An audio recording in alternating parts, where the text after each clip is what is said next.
1, 2, 3, smile! Oh, kala mo camera? Hindi Tingnan mo, mukha lang siyang camera, pero headlight or headlamp to mga mima.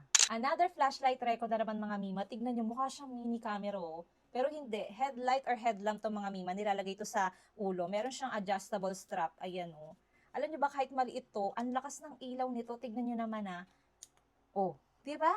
Ayan yung kanyang strong light. Ito yung kanyang medium light. Meron din siyang SOS light. Di lang yung mga mima, telescopic zoom pa to. Nazo-zoom in and nazo-zoom out.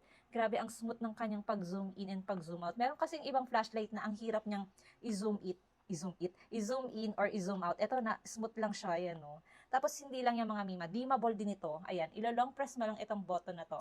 Nang ganyan. Tingnan mo, magdi-dim siya.